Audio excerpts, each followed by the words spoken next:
So hello guys, welcome to my new blog. तो guys कैसे सब, आई होप सब बढ़िया होंगे और बढ़िया होने भी चाहिए। बाकी गाइज़ आज आपको वीडियो में कुछ फ़र्क लग रहा होगा क्योंकि ये वीडियो जो 4K 60 FPS में शूट हो रही है। तो गाइज़ पहली बार मैं 4K में वीडियो शूट कर रहा हूँ अपनी। बाकी गाइज़ ये देख सकते हो पीछे आज हमारी बाइक लगी है। तो आज कोई मोटो ब्लॉग नहीं होगा, बस आज थोड़ी इन्फॉर्मेटिव वीडियो होगी। तो चलो गाइज़ दिखाते हैं आपको कि क्या इसमें आज मैं दिखाने वाला हूँ। तो भाई लोग, आज मैं अपनी बाइक में जो टायर लगाया अपोलो अल्फा H1, तो काफ़ी बंदे इसके बारे में पूछते थे कि भाई हाँ क्या सीन है इसका, कैसी कुछ परफॉर्मेंस है। तो भाई एक एक को रिप्लाई करना काफ़ी मुश्किल हो जाता है। तो मैंने सोचा एक वीडियो बनाते हैं बढ़िया सी और आप तक ये इन्फॉर्मेशन पहुंचा देते हैं।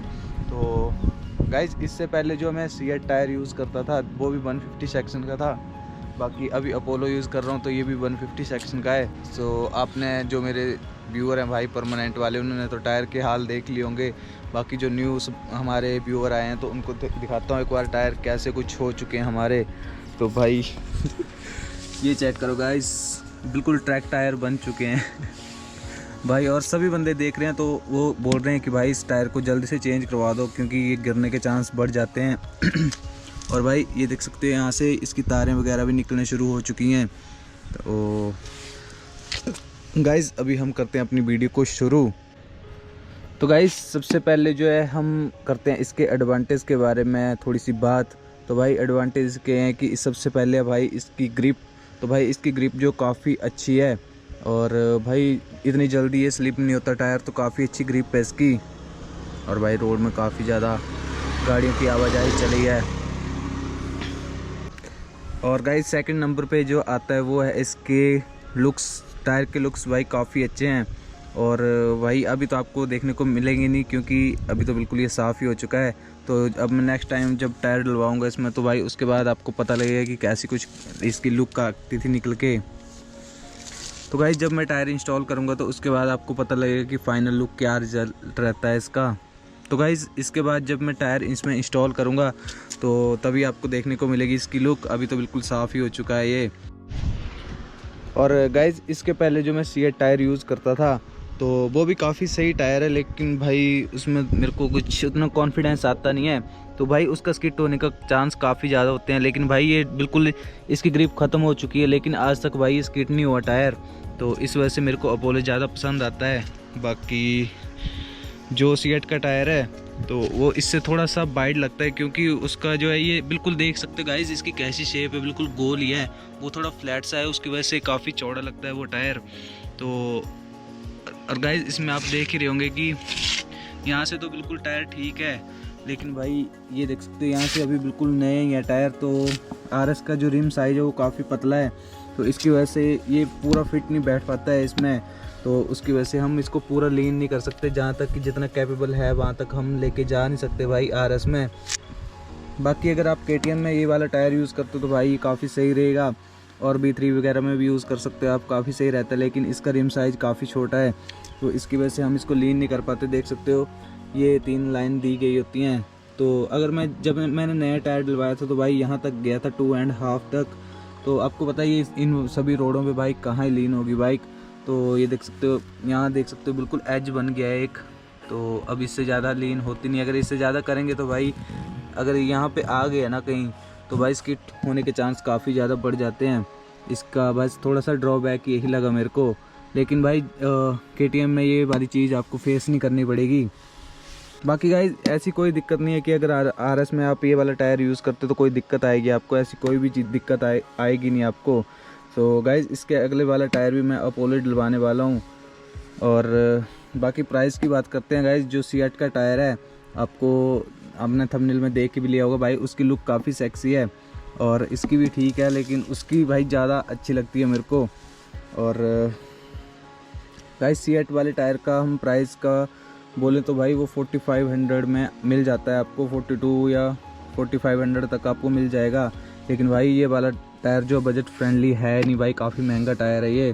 तो जब मैंने लिया था तो भाई 6200 का था ये, तो भाई काफ़ी महंगा पड़ गया था। ये थोड़ा बहुत 100-200 ऊपर नीचे हो सकता है, लेकिन गाइज प्राइस इसका यही रहेगा। तो दोनों मैंने इकट्ठे डलवाए थे तो 10,500 रुपये के डले थे दोनों टायर।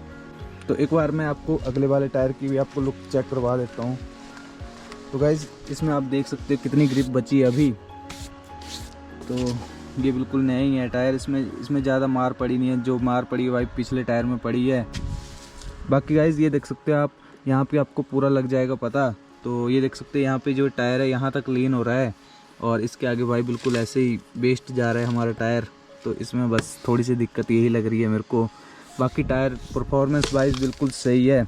और भाई वो पीछे वाला टायर जो है पूरे साफ़ भी हो गए, लेकिन आज तक मैंने उसमें एक भी पंचर नहीं लगवाया है। तो देख सकते हैं आगे वाले में भी कोई पंचर नहीं है। सो गाइज़ मटेरियल वाइज भी काफ़ी अच्छा टायर है ये, तो मेरे को तो काफ़ी सही लगते हैं भाई। तो और भाई ये वीडियो जो है सभी लोग जो हैं जब न्यू टायर डलवाते हैं तब वीडियो बनाते हैं, लेकिन मैंने सोचा भाई जब ये टायर ख़त्म हो गया तो उसके बाद ही वीडियो बनाते हैं अभी एक, तो सभी लोगों को पता लग जाएगा कि कैसा कुछ माहौल रहता है भाई ये टायर ख़त्म होने के बाद। तो भाई बिल्कुल अपना जेन्युइन रिव्यू दे रहा हूँ मैं इस टायर को लेके। तो भाई ज़रूर अपना प्यार भी दिखाना, और भाई आपके प्यार के लिए भाई हम वीडियो बना रहे हैं, तो भाई आपका फ़र्ज़ बनता है कि कुछ ना कुछ भाई प्यार दिखाओ। बाकी अब भी हम करते हैं इसके बैट ग्रिप के बारे में। तो भाई इसकी बैट ग्रिप जो है काफ़ी अच्छी है भाई, सीएट से तो काफ़ी अच्छी है। तो भाई मैंने सीएट यूज़ किया तो मेरे को पता है कि इसकी ज़्यादा अच्छी है बैट ग्रिप या उसकी। तो भाई मेरे को तो अपोलो की ज़्यादा अच्छी लगी बैट ग्रिप। जो इसके भाई यहाँ पे ये ग्रिप होते हैं भाई काफ़ी अच्छे हैं, तो पानी को काफ़ी अच्छी तरह बाहर निकाल देते हैं ये, और उसकी वजह से जब पानी बिल्कुल बाहर आता है तो हमारे टायर स्किड होने के चांस काफ़ी कम हो जाते हैं। तो बाकी जो सीएट का टायर है भाई उसकी ग्रिप जो है काफ़ी कुछ मेरे को थोड़ी सी ऐसी लगती है कि भाई उसकी वजह से हमारा टायर स्किड होता है, लेकिन भाई अपोलो में हमें ये चीज़ फेस करने को नहीं मिलती, तो इस वजह से भी इसका ये प्लस पॉइंट है। बाकी गाइस जब रोड सूखे हों तो फिर तो भाई इसका कोई कंपैरिजन ही नहीं भाई, एकदम अल्टीमेट टायर है भाई। मैंने इसको काफ़ी हद तक क्लीन किया है, तो आपको एक बार फुट रेस्ट भी दिखा देता हूँ मैं भाई, देख सकते हो। तो भाई आरएस में लीनिंग काफ़ी ख़तरनाक हो जाती है इसकी वजह से, तो फुट रेस्ट भी देख सकते हो, आधा तो यहाँ से चला ही गया है ये। और भाई एक बार भी स्किड नहीं हुआ टायर भाई, मैंने काफ़ी इसको लीन करता हूँ मैं। तो बाकी आपको इसकी एक बार प्रोफाइल चेक करवा देता हूँ। तो ये देख सकते हो 150/60 ZR17 है, तो भाई 66W ऐसा कुछ इसके करके है। तो भाई काफ़ी सही टायर है। आगे जो 110 मैंने इंस्टॉल किया है, आरएस में आपको पता है 130 सेक्शन का टायर आता है, लेकिन मैंने 150 सेक्शन का टायर डलवाया है, तो एक नंबर भाई। तो गाइज ये वाले टायर जो हैं ज़्यादा सॉफ्ट कंपाउंड के होते हैं, और जो सीएट का टायर है वो थोड़ा मिक्सचर ही होता है, तो उसकी वजह से वो टायर ज़्यादा चल पड़ता है। तो जब मैंने उसको चेंज करवाया था तो भाई उसको मैंने 17,000 भाई डन कर लिए थे उस पर, तो 17,000 भाई इस पर चला दिया था मैंने, और ये भाई 15,000 पे देख सकते कुछ ऐसे कुछ हाल हो गए हैं इस टायर के। तो भाई काफ़ी सही चल पड़ा है, ये भी 2000 किलोमीटर का फ़र्क है, बाकी क्या है उतना तो चल ही पड़ता है, लेकिन भाई इसमें ग्रिप अच्छी मिलती है हमें। बाकी गाइज अभी कई बंदे बोलेंगे कि आप अपोलो यूज़ कर रहे हो तो भाई अपोलो के ज़्यादा आप एडवांटेज बता रहे हो, लेकिन भाई ऐसा कुछ नहीं है। मैं एक भाई जेन्युइन वीडियो बना रहा हूँ, जो मेरे को अच्छा लगा मैंने बता दिया। और सीएट का टायर तो भाई मेरे को पसंद आया नहीं ज़्यादा कुछ, तो अभी भी अपोलो पे स्विच करूँगा मैं। तो भाई कोई भी हेट मत फैलाना भाई, कोई भी कुछ गलत कमेंट मत करना। तो भाई मेरे को ये वाला टायर अच्छा लगा, मैं इसीलिए इसके बारे में बोल रहा हूँ। अब किसी ने सीएट का टायर डलवाया होगा तो भाई वो भी बोलेगा कि भाई नहीं सीएट का टायर अच्छा है। भाई अच्छा है अपनी जगह, सभी की अपनी अपनी प्रेफरेंस होती है, लेकिन भाई मेरे को तो ये वाला टायर सही लगा, इसलिए मैं बता रहा हूँ कि आप यही वाला टायर यूज़ करना अगर आपके पास कोई स्पोर्ट्स बाइक है। सो ठीक है गाइज़, अभी इस ब्लॉग को भी हम यहीं पर एंड कर देते हैं।